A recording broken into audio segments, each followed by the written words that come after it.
বৈশু উৎসবের খবর জানাতে খাগড়াছড়ি থেকে সরাসরি যুক্ত হচ্ছেন সহকর্মী নুরুস্তাফা মানিক। বৈশু উৎসবের আনুষ্ঠানিকতা কেমন দেখছেন?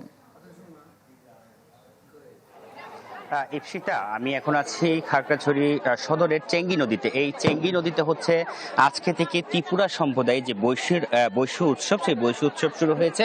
আজকে ত্রিপুরা সম্প্রদায়ের হচ্ছে হারি বৈশু, অর্থাৎ এই হারি বৈশুতে বিভিন্ন বনফুল কিংবা হরেক রকম ফুল দিয়ে তারা কিন্তু গঙ্গা দেবীকে অর্পণ করেন, ফুল দিয়ে প্রার্থনা করেন, এবং এই প্রার্থনা শেষে তারা কিন্তু এই যে বিভিন্ন, যেমন আমরা এখন চেঙ্গি নদীতে আছি এবং বিভিন্ন যে ছড়া খাল রয়েছে, নদী রয়েছে এখানে বিভিন্ন জনপদে, সেখানে কিন্তু তারা তাদের গঙ্গা দেবীকে তারা পুরনো বছরের যে দুঃখ গ্লানি কিংবা তাদের যে কষ্ট পাওয়া না পাওয়া কিংবা নানা ধরনের ভুল ত্রুটি, সেখান থেকে তারা সেদিক থেকে পরিত্রাণ চেয়ে যাতে আগামী বছর তাদের কাছে সমৃদ্ধি সুখ দিয়ে নিয়ে আসে, সেই কারণে তারা কিন্তু লৌকিক এক বিশ্বাস থেকে তারা কিংবা এক রীতিনীতি থেকে তারা কিন্তু এই কার্যক্রম করে আসছে বছরের পর বছর ধরে।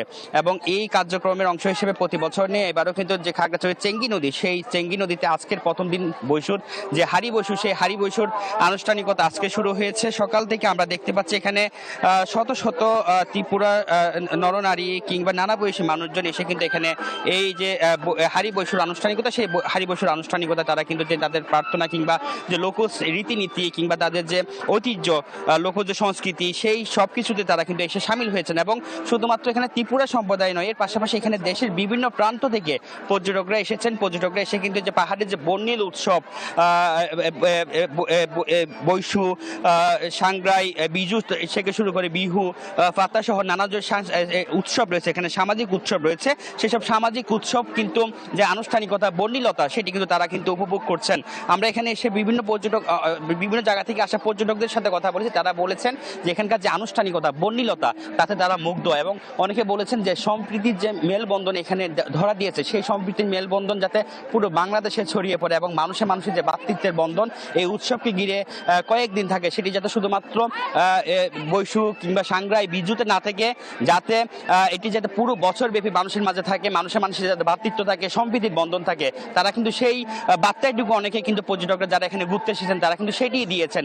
এবং এর পাশাপাশি জানিয়ে রাখি, সেটি হলো এখানকার আজকে শুধুমাত্র এই হারি বৈশু এখানকার শুধু চেঙ্গি নদীতে আনুষ্ঠানিকতা নয়, এর পাশাপাশি খাগড়াছড়ির মহালছড়ি উপজেলা রয়েছে, সেখানে একটি দেবতা পুকুর নামে কিংবা মাতাই পুকুরি বলে ত্রিপুরা সম্প্রদায়, তারা সেখানেও কিন্তু যাবে, গিয়ে তাদের এখানে যে প্রার্থনা গঙ্গা দেবীর উদ্দেশ্যে তারা কিন্তু সেটি করবেন।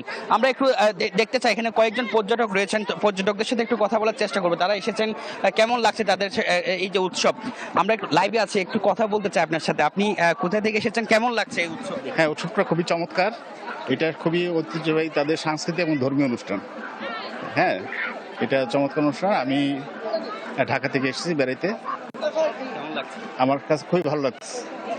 আমি 5 দিন যাবত আছি। জি জি, আমরা হয়তোবা সময়ের থাকলে কিন্তু আমরা দেখাতে পারতাম যে এখানে দেখতে পাচ্ছেন যে ফুল নিয়ে যে একটি মাচাং তৈরি করে ফুল কিংবা প্রদীপ প্রজ্বলন করে এখানে কিন্তু যে আনুষ্ঠানিকতা বৈশু সেটি করা হচ্ছে, প্রার্থনা করা হচ্ছে। আমি একটু কথা বলার চেষ্টা করবো, আমরা লাইভে আছি। হ্যাঁ, এই যে আজকে হারি বৈশুতে আপনারা কি করেন? মূলত হচ্ছে আজকের দিনটা হচ্ছে আমরা বর্ষবরণের জন্য, পুরাতন বছরকে বিদায় জানানোর জন্য আজকে হচ্ছে আমরা ফুল দিয়ে আমরা ফুল বাসিয়ে তারপর নতুন বর্ষকে বরণ করার জন্য আমরা আজকে এখানে চলে আসছি। হ্যাঁ, আমরা শুনতে পাচ্ছিলাম আসলে যে হারি বৈশু অর্থাৎ ত্রিপুরা সম্প্রদায়ের আজকে যে বৈশুর আনুষ্ঠানিকতা, সেই বৈশুর আনুষ্ঠানিকতা কিন্তু আজকে চলছে এবং আগামীকাল হচ্ছে আরো আনুষ্ঠানিকতা আছে। সবকিছু মিলিয়ে আগামী 17-18 তারিখ পর্যন্ত পার্বত্য চট্টগ্রাম কিন্তু উৎসবের নগরী হিসেবে থাকবে ইপসিতা। এ ছিল আমার কাছে খাগড়াছড়ি থেকে আজকে হারি বৈশুর আনুষ্ঠানিকতার খবরাখবর। মানিক, ধন্যবাদ আপনাকে। দর্শক, পাহাড়ি বৈশু উৎসবের আনুষ্ঠানিকতা নিয়ে জানছিলাম খাগড়াছড়ি থেকে।